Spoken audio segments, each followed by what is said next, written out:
Chennai ribbon building இது எல்லாருக்குமே நல்லாவே ஒரு தெரிஞ்ச இடம் தான். அங்கே இந்த கார்ப்பரேஷனில் ஒர்க் பண்ணுறவங்க எல்லாருமே போராட்டம் பண்ணிட்டு இருக்காங்க. இது உங்களுக்கு எல்லாருக்குமே தெரிஞ்சிருக்கும் கண்டிப்பாக நியூஸில். ஒரு 14-13 நாளாகவே போராட்டம் நடந்துட்டு இருக்கு. இதெல்லாம் யாரோட தப்பு? நம்ம இப்போ வந்து மு.க. ஸ்டாலின், உதயநிதி எல்லாருமே சொல்கிறோம். ஆனால் இது யாரோட தப்புனா நம்மளோட தப்பு தான். இவனுங்கெல்லாம் இப்படி தான் நம்மளுக்கு தெரியும்.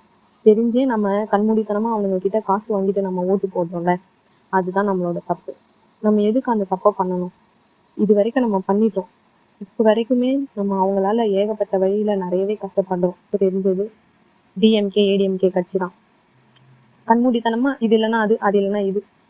எலெக்ஷன் வரும்போது காசு கொடுக்குறாங்க, கை நீட்டி வாங்கிக்கிறோம். அவனுங்க கை நீட்டி நம்ம வாங்குறோமே, அவனுக்கு கொடுக்குற காசு யாருக்கு? நம்மளோட காசு தான். நம்ம காசு எடுத்து நம்மளுக்கே திரும்பி கொடுக்குறாங்க. நீங்கள் ஒன்றும் அவங்களுக்கு வந்து நம்ம வந்து யார்கிட்ட காசு வாங்குறோமோ அந்த கட்சிக்கு தான் நம்ம போடணும், அவங்க கிட்ட காசு வாங்கிட்டோம். உண்மையாக இருக்கணும் அப்படி கிடையாதுங்க. நம்மளோட காசு தான் அவங்க நம்மளுக்கே கொடுக்குறாங்க. காசு கொடுக்குறாங்களா, வாங்கிக்கோங்க. ஆனால் நீங்கள் யாருக்கு ஓட்டு போடணுமோ அதை நேர்மையாக அவங்களுக்கு ஓட்டு போடணும்.